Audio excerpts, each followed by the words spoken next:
রাসূল করিম সাল্লাল্লাহু আলাইহি ওয়াসাল্লাম হাদিসের মধ্যে বলেছেন যে খায়রুল কুরুনি করনি সুম্মাল্লাযীনা ইয়ালুনাহুম সুম্মাল্লাযীনা ইয়ালুনাহুম। আল্লাহর নবী বলেছেন যে খায়রুল কুরুনি করনি, যে শ্রেষ্ঠতম যুগ হচ্ছে আমার যুগ বা আমার সাহাবায়ে কেরামের যুগ। সুম্মাল্লাযীনা ইয়ালুনাহুম, তারপরে এর পরবর্তী যুগ অর্থাৎ তাবেঈদের যুগ। সুম্মাল্লাযীনা ইয়ালুনাহুম, তারপরে তাবেঈর যুগ।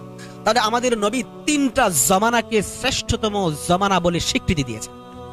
এখন আমরা কোনো ব্যক্তিকে প্রাধান্য দিতে পারতেছি না কোরআন এবং সহিহ হাদিস দিয়ে। আমরা কোনো ব্যক্তির সংজ্ঞাকে প্রাধান্য দিতে পারতেছি না কোরআন এবং সহিহ হাদিস দিয়ে। এই সকল ক্ষেত্রে আমাদের মূল নীতি হলো যে আল্লাহর নবী যেই জমানাকে শ্রেষ্ঠ বলে স্বীকৃতি দিয়েছেন, আল্লাহর নবী যেই জমানাকে অনুসরণীয় বলে স্বীকৃতি দিয়েছেন, সেই জমানার পৃথিবী বিখ্যাত মুহাদ্দিস, পৃথিবী বিখ্যাত মুজতাহিদ কি বক্তব্য দিয়েছে। তারা যেই হাদিসকে সহিহ বলে আমলযোগ্য সাব্যস্ত করেছেন, আমরা বলি সেই হাদিসটাই আমলযোগ্য হবে, যেহেতু ওই জমানাকে রাসূল করিম সাল্লাল্লাহু আলাইহি ওয়াসাল্লাম শ্রেষ্ঠ জমানা বলেছেন। সেই হিসাবে আমরা ইমাম আযম আবু হানিফা রাহমাতুল্লাহি আলাইহি এর বক্তব্যের আলোকে কোন আমালকে সহিহ বলি, কোন আমালকে যায়ীফ বলে থাকি, কোন হাদিসকে সহিহ বলি, কোন হাদিসকে যায়ীফ বলে থাকি।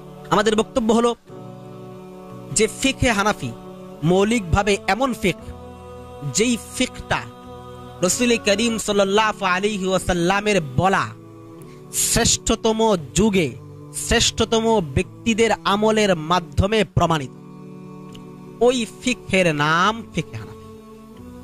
ওই ফিকহের নাম ফিকহে হানাফি, যেই ফিকহটা রাসূলের বলা শ্রেষ্ঠতম যুগে সংকলিত হয়েছে এবং শ্রেষ্ঠতম যুগে শ্রেষ্ঠতম ব্যক্তিরা আমল করেছে।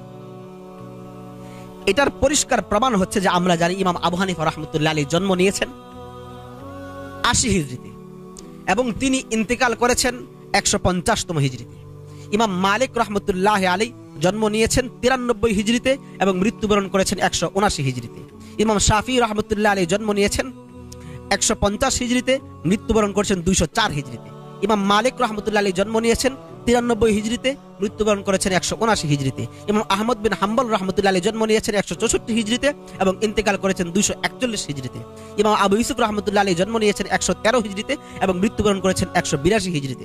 ইমাম মুহাম্মদ রাহমাতুল্লাহি আলাইহি জন্ম নিয়েছেন ১৩১ হিজরিতে এবং ইন্তেকাল করেছেন ১৮৯ হিজরিতে। এখন আমরা দেখি নেই যে মুহাদ্দিসিনে কেরামের বিশেষ করে সিয়াসিত্তার জন্ম এবং মৃত্যু। যে ইমাম আবু হানিফা রাহমাতুল্লাহি আলাইহি তো জন্ম নিয়েছিলেন ৮০ হিজরিতে, ইন্তেকাল করেছেন ১৫০ হিজরিতে। এখন মুহাদ্দিসিনে কেরামের ক্ষেত্রে যদি আমরা দেখি তাহলে দেখি যে ইমাম বুখারী রাহমাতুল্লাহি আলাইহি জন্ম নিয়েছেন ১৯৪ হিজরিতে এবং ইন্তেকাল করেছেন ২৫৬ হিজরিতে। ইমাম মুসলিম রাহমাতুল্লাহি আলাইহি জন্ম নিয়েছেন ২০৪ হিজরিতে এবং ইন্তেকাল করেছেন ২৬১ হিজরিতে। ইমাম তিরমিজি রাহমাতুল্লাহি আলাইহি জন্ম নিয়েছেন ২১০ হিজরিতে এবং ইন্তেকাল করেছেন ২৭৯ হিজরিতে। ইমাম ইবনে মাজাহ রাহমাতুল্লাহি আলাইহি জন্ম নিয়েছেন ২০৯ হিজরিতে এবং ইন্তেকাল করেছেন ২৭৩ হিজরিতে। ইমাম আবু দাউদ রাহমাতুল্লাহি আলাইহি জন্ম নিয়েছেন ২০২ হিজরিতে এবং ইন্তেকাল করেছেন ২৭৫ হিজরিতে। এমনি ভাবে হযরত ইমাম নাসাই রাহমাতুল্লাহি আলাইহি জন্ম নিয়েছেন ২১৫ হিজরিতে এবং ইন্তেকাল করেছেন ৩০৩ হিজরিতে।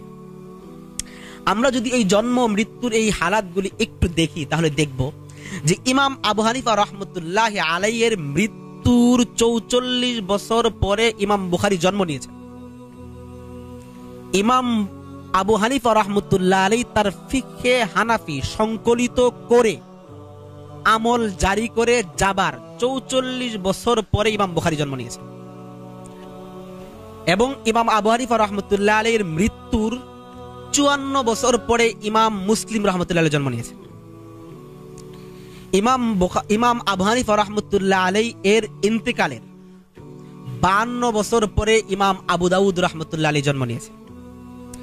ইমাম আবু হানিফা রাহমাতুল্লাহি আলাইহি এর ইন্তেকালের ৬০ বছর পরে ইমাম তিরমিজি রাহমাতুল্লাহি আলাইহি জন্ম নিয়েছেন। ইমাম আবু হানিফা রাহমাতুল্লাহি আলাইহি এর ইন্তেকালের ৫৯ বছর পরে ইমাম ইবনে মাজাহ রাহমাতুল্লাহি আলাইহি জন্ম নিয়েছেন। এমনি ভাবে ইমাম আবু হানিফা রাহমাতুল্লাহি আলাইহি এর ইন্তেকালের ৬৫ বছর পরে ইমাম নাসাই রাহমাতুল্লাহি আলাইহি জন্ম নিয়েছেন। তাহলে আমরা দেখতে পাচ্ছি যে সর্বনিম্ন স্টেপ হচ্ছে 44 বছর। এর আগেই ইমাম আবু হানিফা রাহমাতুল্লাহ আলাইহি তার ফিকহে হানাফি সংকলিত করে ফেলেছেন এবং শ্রেষ্ঠতম যুগে সেটা জারি হয়ে গেছে। এই জন্যই আমরা বলি যে ফিকহে হানাফি হলো রসুলের বলা শ্রেষ্ঠতম যুগের শ্রেষ্ঠতম আমল, শ্রেষ্ঠতম ব্যক্তিদের মাধ্যমে জারি হওয়া আমল, যেটা ইমাম মুহাদ্দিসিনে কেরাম জন্ম নেবার কমপক্ষে 44 বছর আগেই জারি হয়ে গেছে।